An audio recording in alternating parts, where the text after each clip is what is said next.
Santa Teresa de los Andes, una llama de amor eterno. Me llamo Juana Enriqueta Josefina de los Sagrados Corazones Fernández Solar, pero pocos recuerdan ese nombre largo, lleno de promesas. Hoy me llaman Teresa de los Andes, y no por mi sangre, sino por el fuego que me habitó y que aún arde en los corazones que buscan amar a Cristo con todo lo que son. Yo no viví muchos años, es verdad, pero los que viví, los viví ardiendo. Nací el 13 de julio de 1900 en Santiago de Chile. En una familia buena, de raíces cristianas, aunque no sin fragilidades. Mi infancia estuvo rodeada de cariño, de juegos, de la belleza de la naturaleza que tanto me hablaba de Dios, pero también estuvo marcada por una sensibilidad intensa.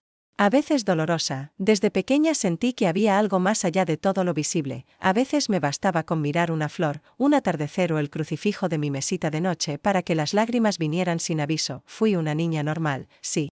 Con risas y enfados, con vanidades tempranas, con sueños de amor y vida, pero en mi alma ya germinaba una semilla distinta. A los 14 años, leí la autobiografía de Santa Teresa de Jesús. Y fue como si me mirara al espejo. No solo compartía su nombre, compartía su sed, una sed de eternidad que no se calmaba con nada de este mundo. Asistí al colegio de las monjas del Sagrado Corazón. Allí, entre cuadernos y silencios, Jesús comenzó a ocupar todos mis pensamientos. Me llamaba y yo, torpemente al principio, empecé a responder. Tenía 15, 16 años. Mis amigas hablaban de fiestas, de modas, de muchachos. Yo también lo hacía. Con una sonrisa y una sombra en el alma, porque sabía que mi destino no era ese, mi alma ya era de otro. La Eucaristía se volvió mi centro. Cada comunión era un incendio, cada oración, una promesa. Empecé a escribirle a Jesús como quien escribe al amor de su vida, y él me respondía, no con palabras audibles, sino con una dulzura que invadía cada rincón de mi ser. Sabía que el Carmelo me esperaba, no por desprecio al mundo, sino por amor total. Mi familia no lo entendió al principio. Cómo explicar que el encierro entre muros era, para mí, una liberación, cómo decir que la clausura no era cárcel, sino jardín. Me dolieron las lágrimas de mi madre, el desconcierto de los míos, pero no podía negarle mi vida a aquel que me lo había dado todo. Entré al Carmelo de los Andes el 7 de mayo de 1919, tenía solo 18 años, tomé el nombre de Teresa de Jesús. Mis días allí fueron breves, pero eternos. La vida en el convento era austera, sí, pero jamás me sentí más rica. Me levantaba con cantos en el alma, lavaba los platos como quien corona a un rey, barría el suelo como quien acaricia el cuerpo de Cristo. Todo era oración, todo era ofrenda. Amaba profundamente a mis hermanas carmelitas, quería hacerme santa, pero no una santa solemne, sino una santa alegre, cercana, llena de ternura. Dios no es tristeza, Dios es fiesta interior. En cada acto escondido, en cada silencio ofrecido, en cada dolor aceptado, encontraba a Jesús más profundamente. Pero el Señor, que tanto amaba, tenía prisa. En abril de 1920, una fiebre me abrazó con violencia. Mi cuerpo se fue apagando. Sabía que no saldría de esa cama, y no me rebelé. Le ofrecí mi muerte como había ofrecido mi vida, como una flor que se entrega sin condiciones. La enfermedad avanzó rápido, me dolía. Pero más me dolía no poder seguir amando activamente a Jesús desde la tierra. El 12 de abril de 1920, a los 19 años, cerré los ojos, no para dormir, sino para despertar verdaderamente. El cielo no fue para mí una recompensa, sino un abrazo. Me encontré con aquel por quien lo había dejado todo, y supe entonces que nada de lo que ofrecí fue en vano. Mi vida fue corta, sí, pero el amor no se mide en años, sino en entrega. Desde entonces, muchos han venido a mí, jóvenes que no encuentran su camino, madres que sufren, hombres que no creen. Yo solo repito lo que aprendí en silencio, entre las montañas del Carmelo. Jesús basta. Él llena, Él transforma, Él salva. Oración para pedir mi favor. Santa Teresa de los Andes, llama ardiente del Carmelo, tú que amaste a Jesús con pasión pura y total, intercede por nosotros. Ayúdanos a encontrar nuestro lugar en el corazón de Dios. Enséñanos a amar sin medida, a entregarnos con alegría, a vivir la fe con hondura. Ruega por los jóvenes confundidos, por las almas tibias, por los que buscan sentido. Que tu sonrisa en el cielo ilumine nuestros pasos en la tierra. Amén. Y tú, que escuchas mi historia, no te fijes en mi edad, no me recuerdes como una muchacha frágil, ni como una mística inalcanzable. Recuérdame como una joven como tú, con luchas, con sueños, con heridas. Pero con un amor que lo pudo todo, no esperes a mañana para entregarte, ama hoy, ama ahora, y verás que Cristo te bastará. Asterisco si estás viendo o escuchando esto, posiblemente no me estés siguiendo, dale al corazón y comenta algo, para que sepa que os gustan los videorelatos, compartid con la gente que queréis, os lo agradezco de corazón, que Dios os bendiga. Galileo 10:25-37. El amor que no pregunta quién. La lección del buen samaritano. Un día, un experto en la ley se levantó, no tanto para aprender, sino para ponerme a prueba.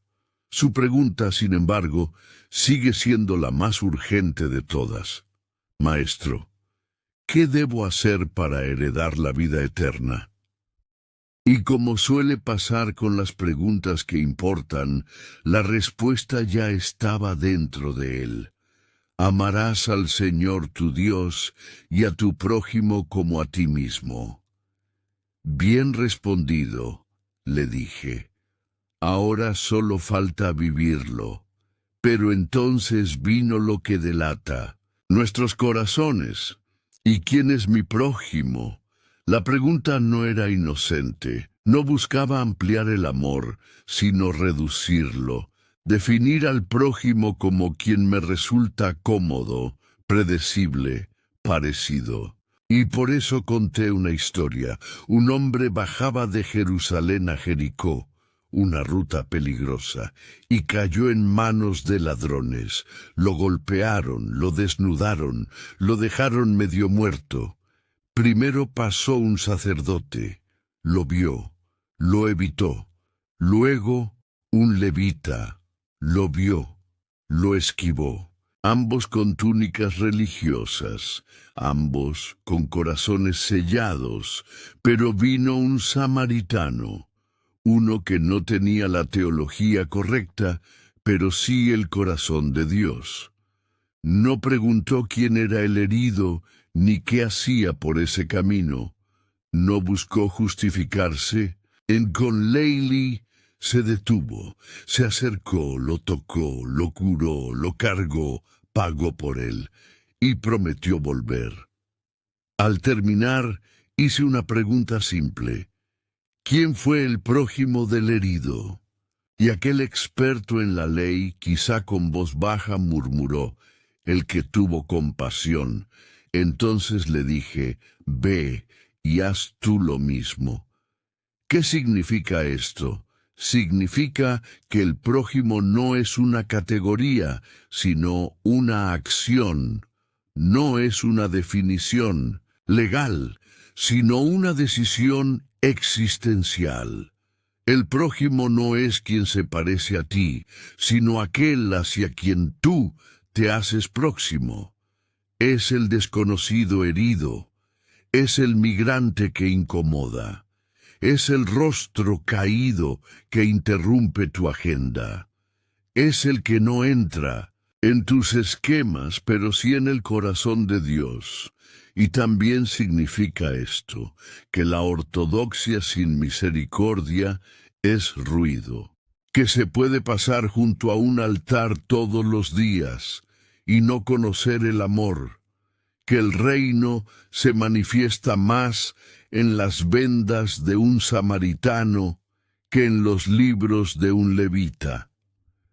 Y la lección: no preguntes quién es tu prójimo. Pregúntate para quién puedes tú serlo. Rompe tus fronteras mentales, raciales, religiosas y afectivas. Detente, mira. Acércate. Ama con aceite y con vino, con tiempo y con plata, con ternura y con manos sucias, porque al final la vida eterna no se hereda por saber mucho, sino por amar mucho, y en cada herido que levantas estás tocando al mismo Cristo caído en el camino. Si estás viendo o escuchando esto, posiblemente no me estés siguiendo. Dale al corazón y comenta algo, para que sepa que os gustan los videorelatos. Compartid con la gente que queréis, Os lo agradezco de corazón. Que Dios os bendiga.